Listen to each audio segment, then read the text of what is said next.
সাধ্য প্রায় 16টি বছর নাকি।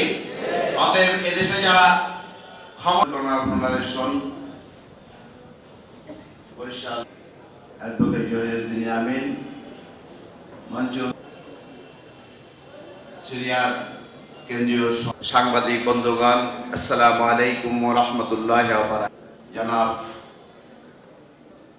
অধ্যাপক হারুন, জনাব কবির হোসেন, মঞ্চ বিষ্ট